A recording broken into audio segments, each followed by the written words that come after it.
DM Aditi अपने दफ्तर से जरूरी फाइलें निपटाकर अपने सरकारी आवास लौट रही थीं।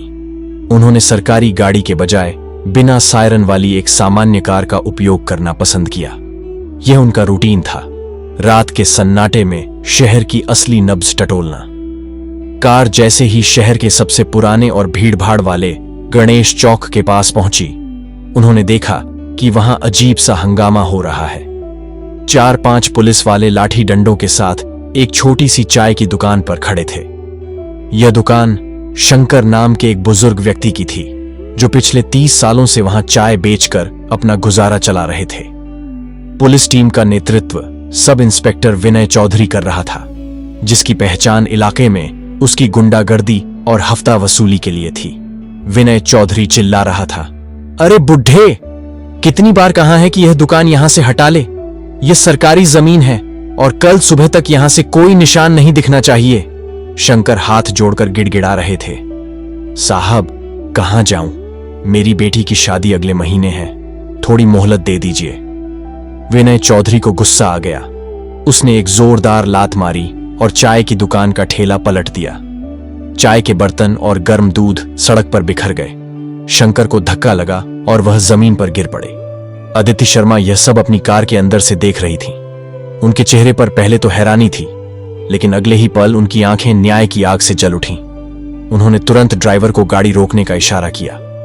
वह अपनी साधारण कॉटन की साड़ी में बिना किसी सरकारी तामझाम के भीड़ के बीच से तेजी से आगे बढ़ी। ये क्या चल रहा है इंस्पेक्टर?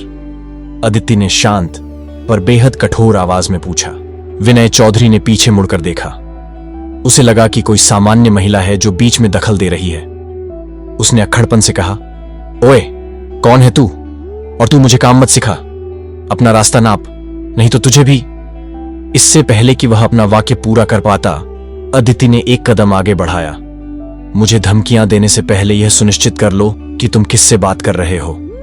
अदिति की आवाज अब और भी तेज और रौबदार थी। विनय चौधरी ने हंसते हुए कहा, चल हट ड्रामा क्वीन, मैं किसी को नहीं जानता। चल पहले तू बता, तू कौन है?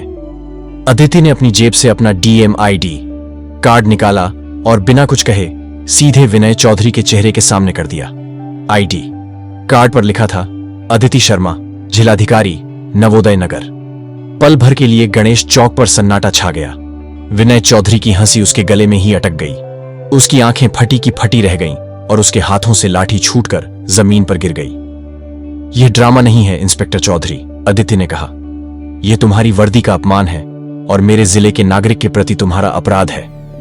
उन्होंने तुरंत अपने विशेष सुरक्षा अधिकारी पीएसओ और पुलिस कंट्रोल रूम को फोन लगाया। मैं डीएम अदिति शर्मा बोल रही हूं। इंस्पेक्टर विनय चौधरी को तत्काल प्रभाव से सस्पेंड किया जाता है। मैं चाहती हूं कि जिले के एसएसपी इस जगह पर मौजूद हों और इस अधिकारी पर ड्यूटी के दौरान दुर्व्यवहार, शक्ति का दुरुपयोग और एक गरीब नागरिक की संपत्ति को नुकसान पहुंचाने के लिए एफआईआर दर्ज की जाए। अगले ही पल शहर के एसएसपी और पुलिस के कई बड़े अधिकारी भागते हुए घटनास्थल पर पहुंचे। एसएसपी ने घबराते हुए डीएम अदिति शर्मा के सामने सिर झुकाया। मैडम, मेरी तरफ से माफी। हमें इस बारे में जानकारी नहीं थी कि यह माफी से न्याय नहीं होता एसएसपी साहब, अदिति ने सख्ती से कहा। जब आप जैसे जिम्मेदार लोग कुर्सी पर बैठे हों तो इस तरह के छोटे सिपाही जनता पर आतंक नहीं मचा सकते। मुझे सिर्फ कार्रवाई चाहिए। आज रात ही इस चाय वाले बुजुर्ग को न्याय मिलना चाहिए। विनय चौधरी, जो अब तक पसीने से भीग चुका था, हाथ जोड़कर रोने लगा। मैडम, गलती हो गई, मुझे माफ कर दीजिए, मेरी नौकरी चली जाएगी। अदिति ने उसकी तरफ देखा तक नहीं। जब तुम किसी बूढ़े आदमी का सहारा छीन रहे थे तब तुम्हें उनकी नौकरी या उनके घर की चिंता नहीं थी। अब तुम्हें सजा भुगतनी होगी। एसएसपी ने तुरंत आदेश दिया। विनय चौधरी को 2 सिपाहियों ने पकड़ा और सरकारी जीप में डाल दिया गया। डीएम अदिति इसके बाद शंकर जी के पास गईं, जो अभी भी सदमे में थे। उन्होंने अपने पीएसओ को आदेश दिया कि वह तुरंत नगर निगम से संपर्क करे और शंकर जी को उनकी दुकान के लिए कानूनी कागजात दिलवाए और ठेला ठीक करवाए।